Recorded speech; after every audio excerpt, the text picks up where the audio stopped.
Good afternoon, and welcome to AIADA's AutoTalk. I'm your host, Rachel Soleimani. For our new listeners, before I introduce today's presenter, a few quick notes. Everyone that is registered for today's program will receive a copy by the end of next week. And if you have any questions, feel free to enter them into the lower right side of your interface under the Q&A bar. Today, we welcome Special Investigations Unit Team Supervisor Andres Burgeons of Federated Insurance. A fun fact about Andres is that he's a former law enforcement officer in the state of Indiana and has over 33 years of experience in insurance fraud investigation.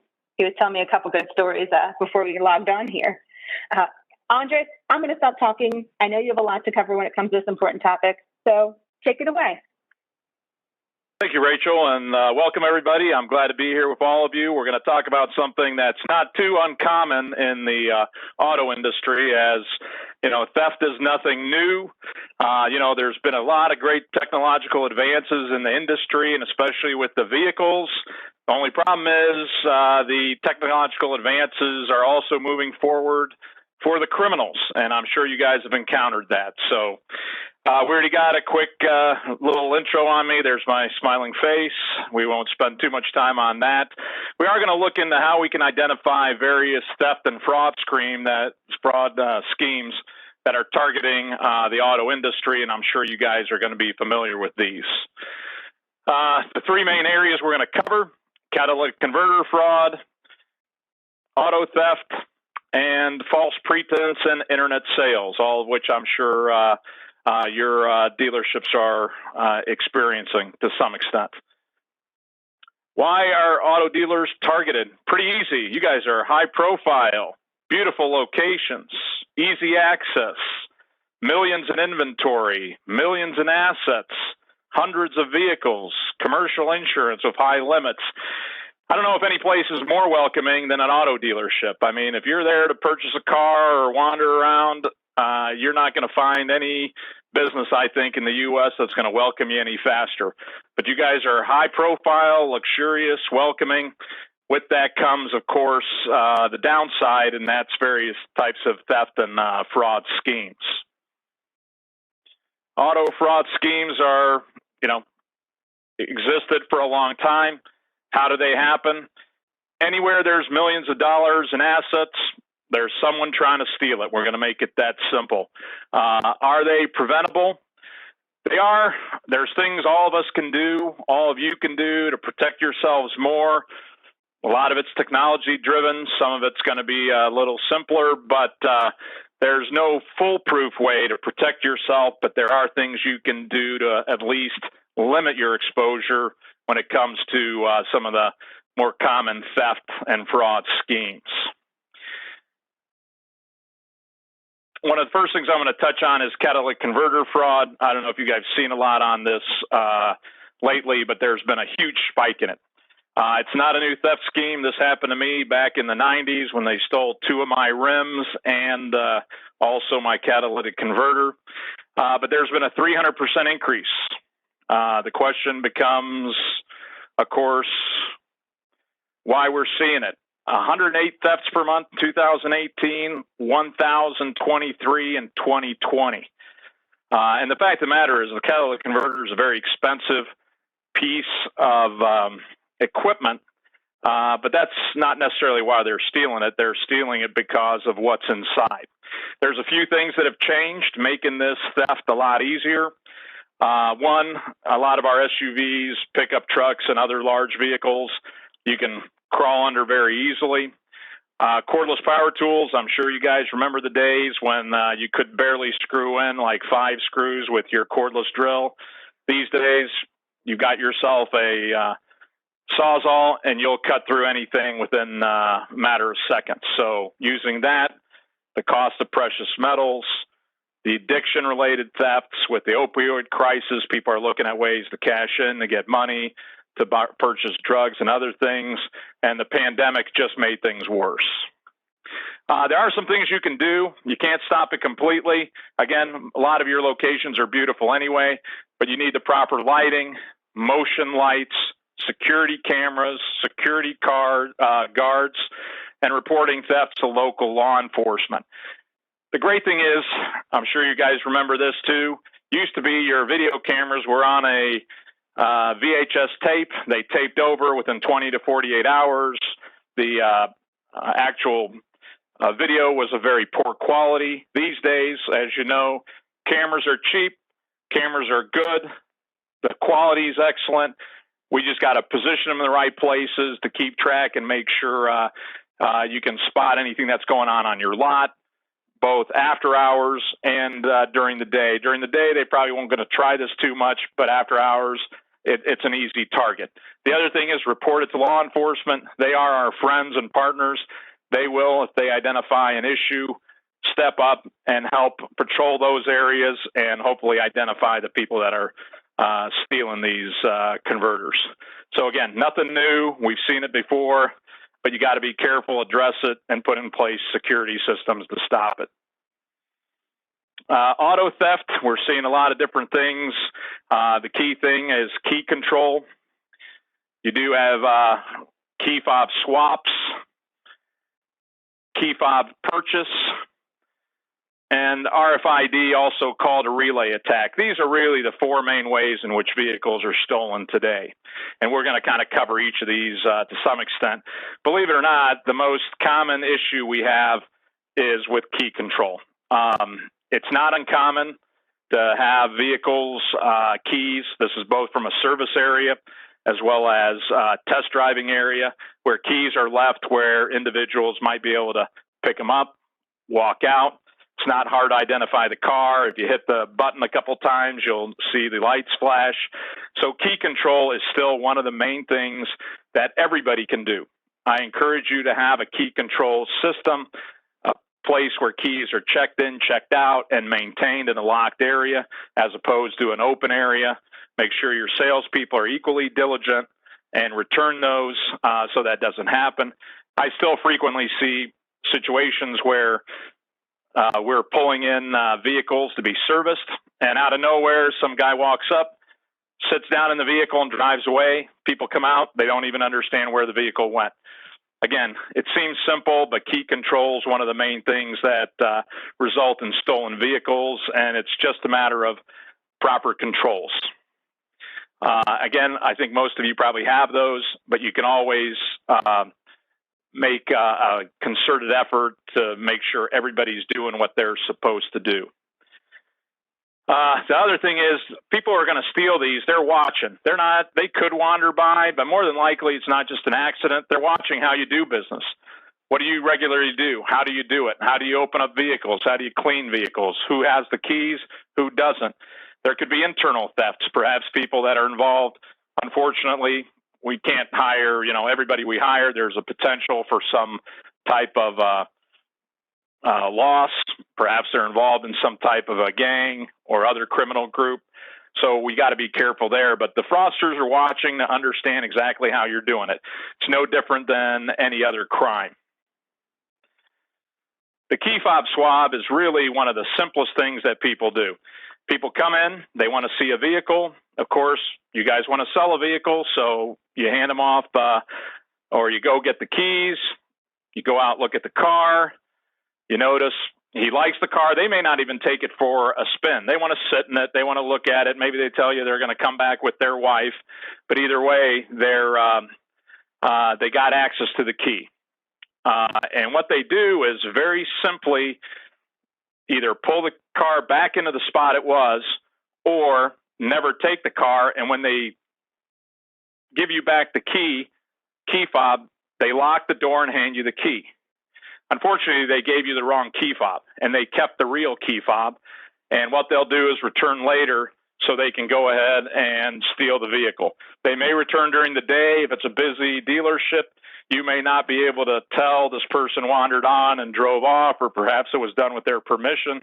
But the fact of the matter is they can very easily flip that key fob, and we find it all the time where we have the keys when you start the dealership, and they're like, but they're not the real ones. Very easy to get ones purchased online with no problem. They look like the real ones, and unless the salesperson or somebody else from the dealer actually tests it, it's probably not the right key fob. And they know that. They know you guys are busy. They know you don't have time. You'll go back in the dealership, and they've already got what they want. And we see it, like I said, in the evenings. They come in, hit the key fob, drive away with the vehicle. Key fob purchase, everything's for sale in America, including key fobs. You can purchase one for $20.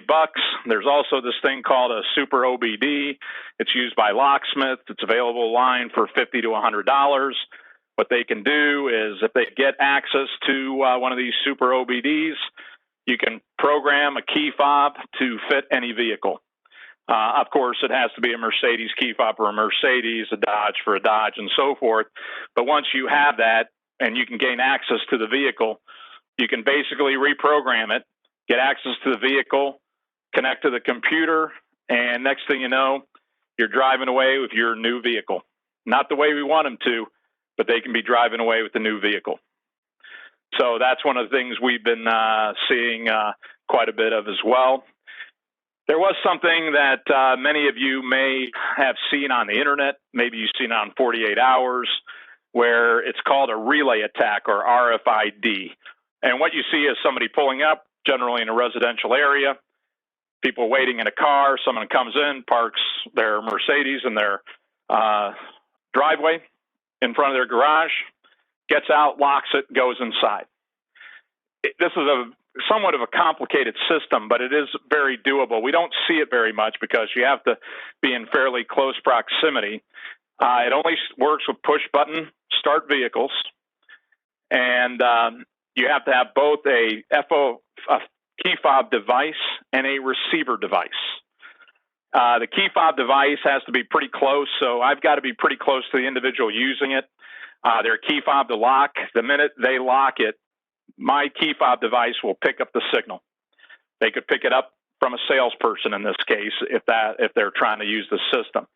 That, of course, has to be relayed. It's relayed anywhere from 500 to 200 feet to a receiver device. Once that person collects that, basically they're able to trick the vehicle into believing that the new key fob is the one that starts that vehicle, and basically they can get in and drive away. Like I said, this is a little tougher. If you leave the area with the key fob device or the receiver device, it won't work. So you have to stay there,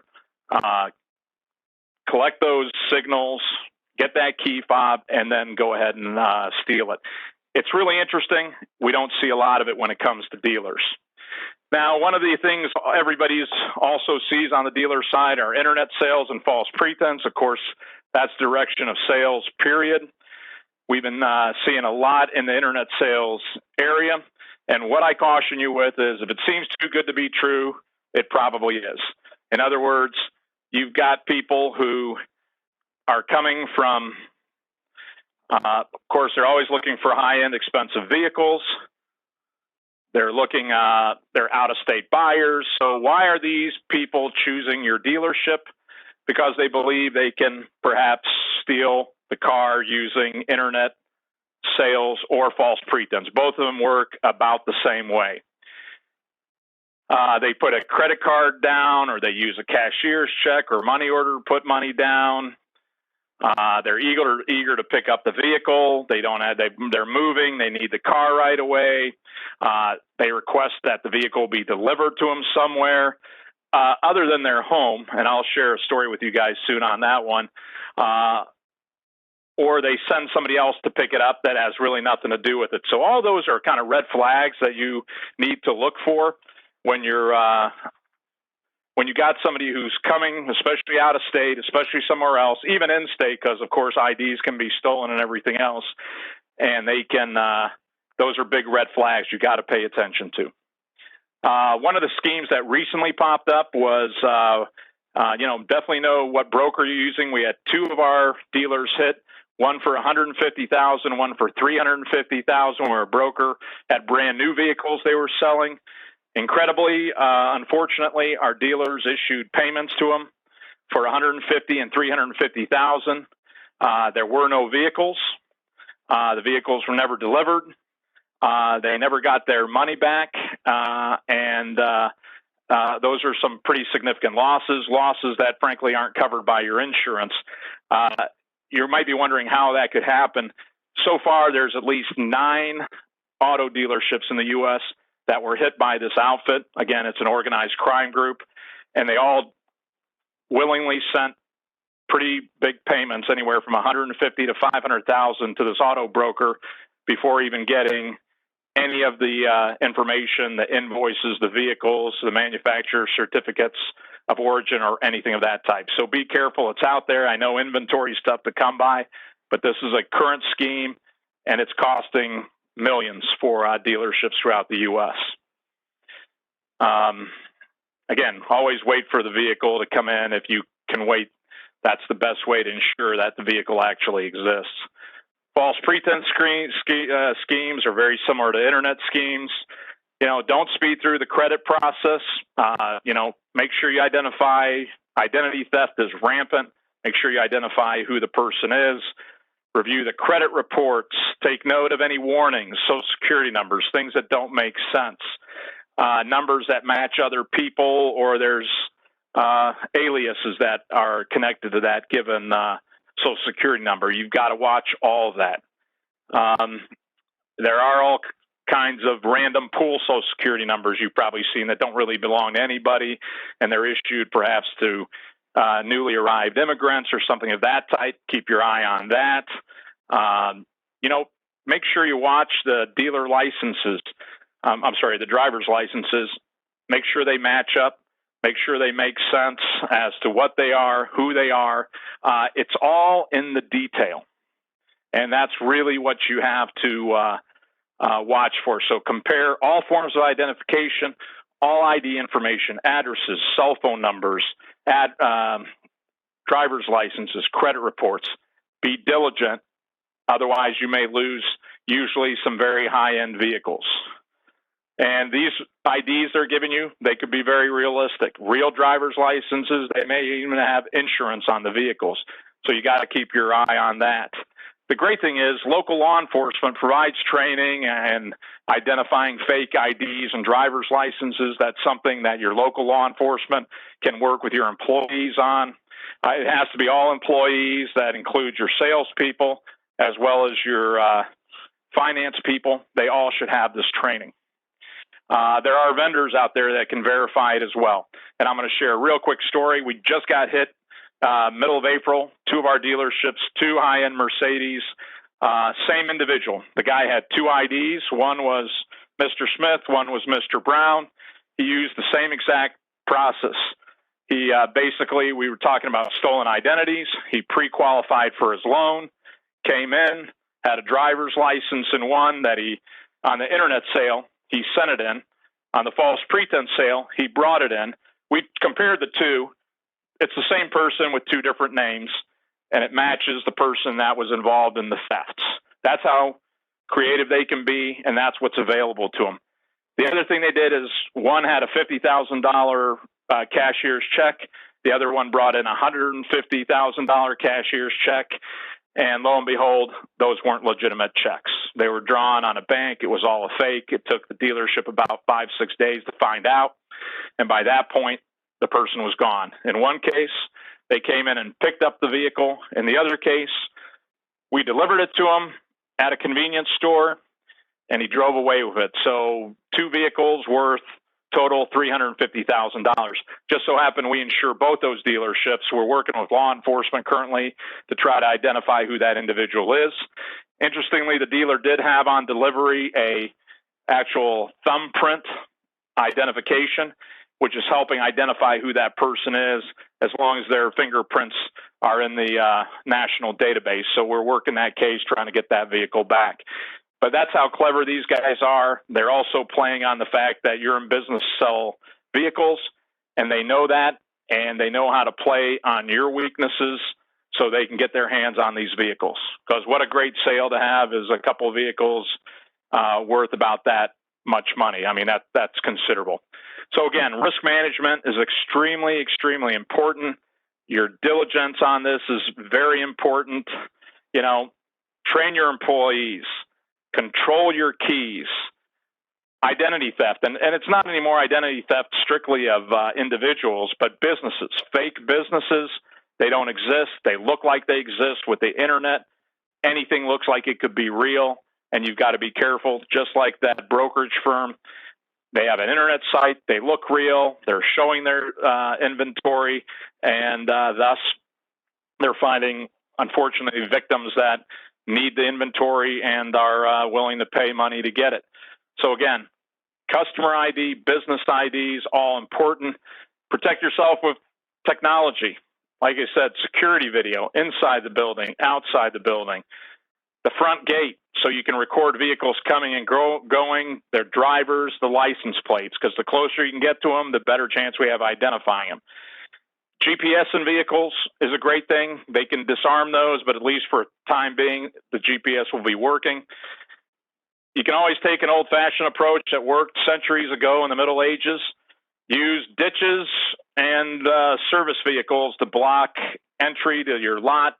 It's one thing to cut a gate open. It's another to break into two cars and move them out of the way. It might not be the most technologically advanced, but it's going to slow them down, take time, and there's more of a chance that law enforcement might catch them. So again, the key here, invest in theft deterrence, gates, fencing technology, cameras, GPS. It's all well worth it. It's not that expensive today.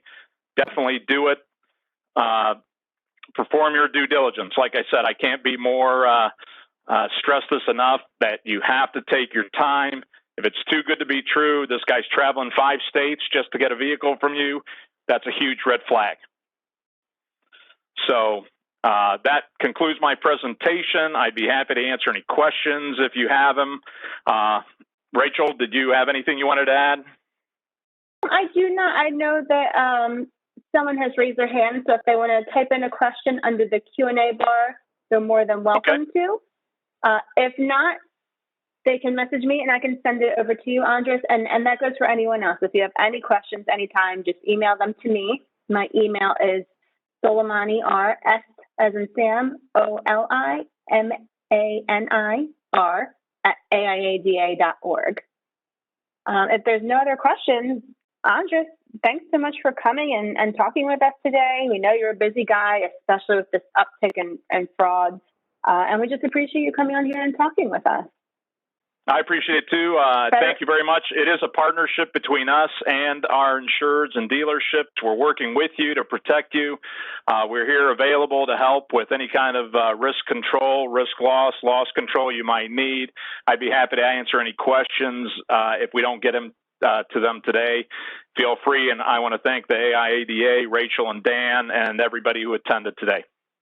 Awesome. And yeah, and Federated is actually one of our oldest partners. I think we're almost going on 30 years with you guys. So we're really excited about that and always welcome the opportunity to have you guys on.